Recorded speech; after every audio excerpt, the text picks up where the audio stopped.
Golek dhuwit. Lho, kok yo kok iso ngono ah. Pira? Sak iklase ae. Ngemis tunggale. Wong rene yo ngono kok nesu. Wah, wong kok sing dipikir dhuwit tok. Lah nek ora iku wong rene Delok, yo ditaya. Iki sing nonton sewaki jebule ya. Lho, kok iso waki ku piye le? Seragame ijo-ijo iki. Kursi ku? Hah? Kursi? Ah, ora apa-apa nyatane. Matane kok. Sing ning kene yo iso do ngrenggani padha. Bisa yen panjak arek dununggone arek. Yo ora kok panjang Ora. yo nyatane yo iso. Oh gak ngono. Sing penting raman anggere je melek ayem. Kandhani kok. Lho. Klenger wis ya apa bocahe klenger lho. Klenger jebule. Jepat-jepat kandhani kok. Alah. Kok sibuk golek dhuwit. Ning kene iki ora usah mikir dhuwit, Mas. Lah terus. Lah iki ketoprak sapa? Ya toprake Mbah Sono iki. Ketoprak Mbah Sono. Nah. Kene iki awak dhewe iku minangka anake Mbah Sono lho. Iya ya karo Mbah Sono iki awake dhewe udu sapa-sapa, Mas. Lah iya. Awake dhewe ya minangka anake Mbah Sono Lah. wedhae lah. Lah kok mikir dhuwit iku lha apa? Dhuwit iku aja diukur dhuwite, Mas. Ya ora kok diukur dhuwit ya semono ae kok diukur nyapu. Paling dhuwit ya mek semene. Ya diukur barang nyapu paling ketok ora nek sekilan ngene iki lho. Ngene lho Mas, maksude iku aja diukur akeh dhuwit. Aja diukur akeh dhuwit. Ngono dak sing ngomong sing cetha. Lah iya. Nek kurang ngomong kok tak eboi. Wah. Iya? Nek kurang ngomong kok tak jalukno Mbah Sono. Gengsi aja. Lho. Apa wong aku iki lho, aku ya tak omongi to. Aku iki udu sapa-sapa karo Mbah Sono. Iya. Lah mau omongno iki gengsi no aku. Lah kira-kira kurang ta ora? Kira-kira kurang ta ora? Lho, kowe iki piye to? Awake dhewe iki seniman ya ora? Iya bener seniman. Seniman ki sing diudi ki sedulur. Lah betul. Aja kok ngudi dhuwit. Lah Lah nek ngene iki, kowe mau ngomong jare arep ngomongno ning Mbah Sono. Iya. Lah, seni kuwi rasa lho, Mas. Kowe ora ngerti kowe. Seni kuwi rasa lho. Lah nek ngene iki umpama Mbah Sono kelakon ngimbohi aku. Iya. Nek ora tak tampani. Rasaku dak ora kepenak. Ya ora? Apa meneh iki aku ya anake Mbah Sono dhewe. Bener iku. Ya ora? Bener iku. Lah, nek ngene iki nek Mbah Sono ora ngimbohi aku. Iya. Rasane kok ya kebangetan lho maksud iki. Niku padha ae kowe njaluk iboh.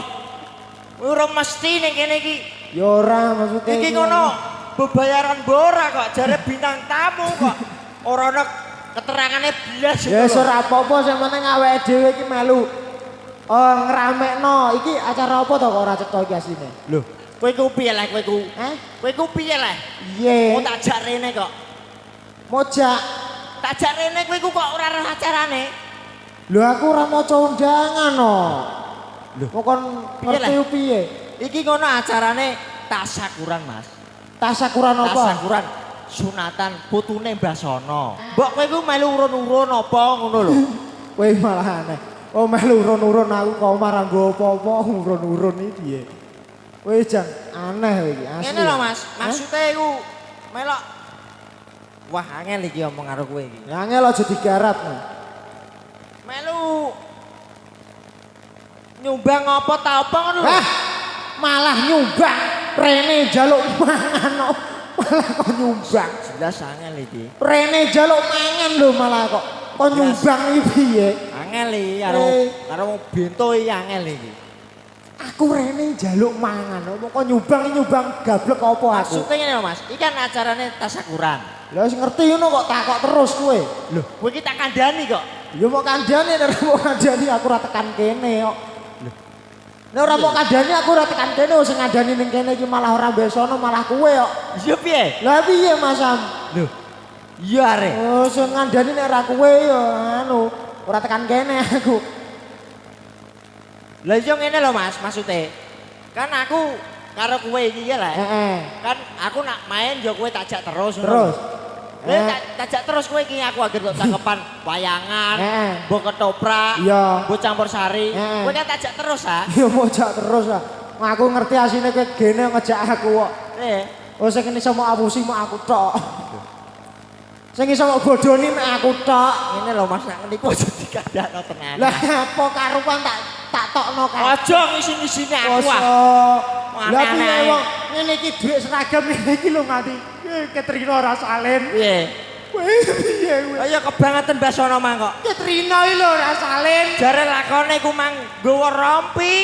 Ora kok perkara nggo rompi. Piye? Ngene iki seragam. Nek saben main iki dhuwit kok potong terus jare nggo tuku seragam. Lah nyatane yo mek iki tok ae. Aja cetakno. Sing anyar rung dadi. Ajur ae kowe iki. Kowe kok. Lah kowe iki gantine kok.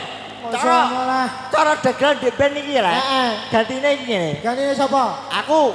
Yo dagelan Pak Kancil. Pak Kancil. Kowe almarhum Pak Belong. Almarhum Pak Belong. Lah aku waktu tiba almarhum. Lah iya. Dak wis mati. Lah wis mati. Ora apa-apa. Loh, Ora apa-apa. Pak Kancil kan wonge mlete. Plete. Pak Belong biasanya piye nek karo Pak Kancil? Kuwi wonge apik banget. Nek ngomongnya keliru, Nek ngomongnya keliru biasanya dicongok irunge. dicongok irunge. Ngono ah, Pak Belong ya. Loh, iya. Lah iya dicongok irunge. Dicongok irunge. Lah iya. Lah biasanya nek ngomongnya kleru. Nek ngomongnya keliru, Lah iya, lah nek iya. ngomongnya kleru dicongok irunge ngene. Dicongok irunge Lah, ngene lho. Iki bakal generasi penerus. Penerus yo awake Penerus. Isih nom-nom. Isih nom. Lah generasi penerus. Generasi penerus. Dagelan. Dagelan Sapa muda. ngerti iso dia jeneng ya. Lah sapa ngerti jeneng Lah, jeneng? kowe mau ibaratnya kaya Ibaratnya kayak Pak Kancil karo almarhum Pak Belong. kowe Aku Pak Kancil, sing aku. almarhum Pak Belong. Lah mau kowe ngomong nek Pak Belong nek ngomong salah, Pak Belong nek ngomong salah biasanya dapatno. irunge dicongok. Irunge dicongok lho. Bar. Lho, lha apa kok bar? Irung kuntek iki kok. Lho, masalahnya apa? Lah mau congoki terus ae. Iki kan ibaratnya ngono lho, Mas. Ibaratnya sing nggo contoh ya aja aku nyok-munyok. Ngono keliru terus aku. Raimu ndas manyung ngono.